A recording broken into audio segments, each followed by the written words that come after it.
The latest patch update for WWE 2K23 includes an update to the advanced gameplay sliders to make them more user-friendly, as these sliders, which are new to 2K23, allow players to fully customize the pin and submission settings as well as their overall difficulty.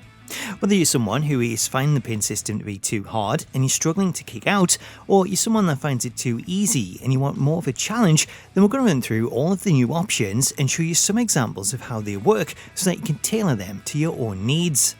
So let's take a look at the new settings, which you can access by selecting the Options tab on the main menu and then choosing Gameplay. Under Gameplay Options, you'll find the new sliders under the Advanced tab, where there's options for the pin difficulty, the timed pin minigame, and submissions. Starting out with the pin difficulty settings, the first option we have is First Count Lock, which can be set to on or off. If you set this to on, following a finisher, when a player goes for a pinfall, then this will see the kickout bar frozen until the referee's count reaches 1, which then leaves you with the remaining 2 count to try and kick out.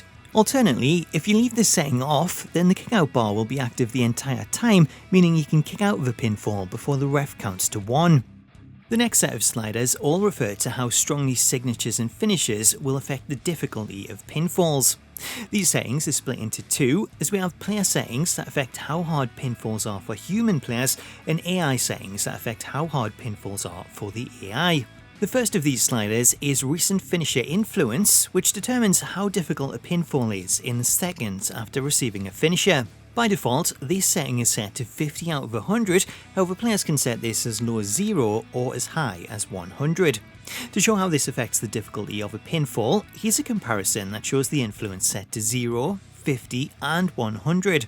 As you can see from the gameplay, lowering this setting to 0 makes kicking out after a finisher much easier, while changing the setting to 100 makes for much more of a challenge. The next setting we have is Previous Finisher Influence, which affects how hard pinfalls are after receiving a finisher, but when the pinfall takes place slightly later when the red screen effect has disappeared.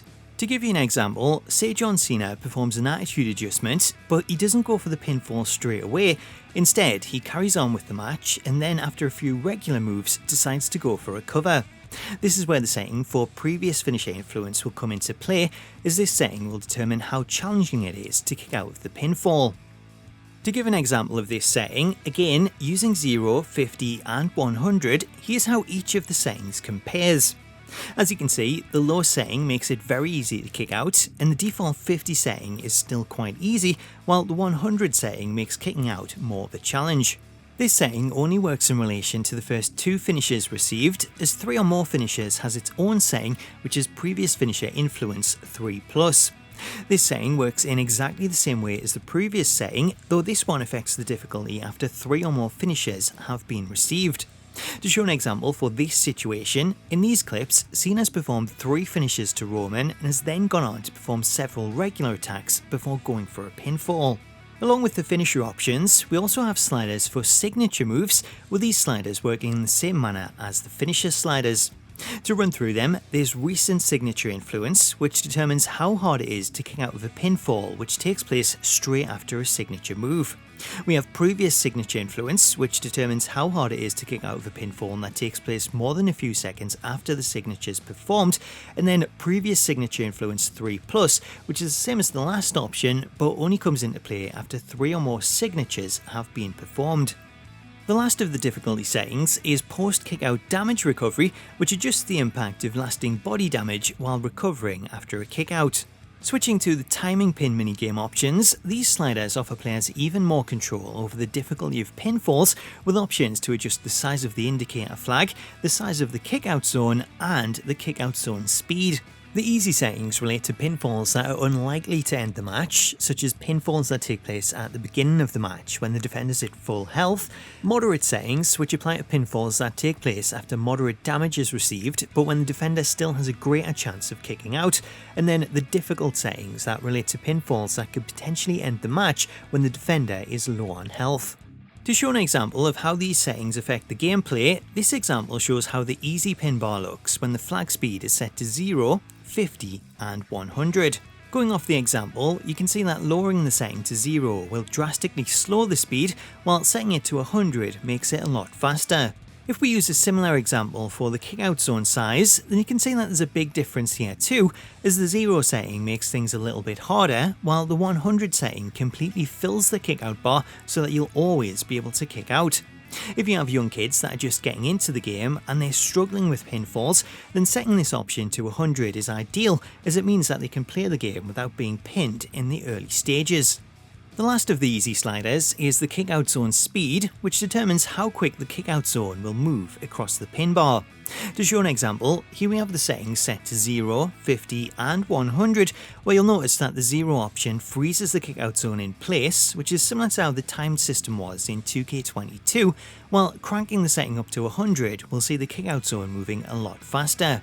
All these settings work in the same manner for the moderate and difficult sliders, though because those settings come into play when the defender has taken more damage, then that too will also affect the pin bar, as while setting the kickout zone to the maximum will completely fill the kickout bar for an easy pin. For moderate and difficult pins, while the pin bar won't be completely full, it will still give you a better chance of kicking out compared to how it would be with the default settings.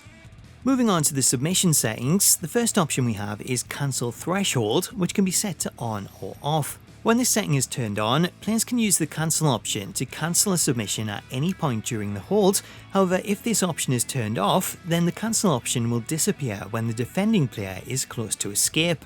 For the rest of the settings, like the pin options, these are split into two groups, player for human players and AI for the computer. The first of the submission sliders is the button press strength for the attacker, which determines how far the bar will move when pressing the correct button. In the examples that are tested, using the default 50 setting, a submission can be won with 18 correct button presses. However, should you want submissions to last longer, then you can drop the strength slider to 0, which will then double the amount of presses with 36 needed to win.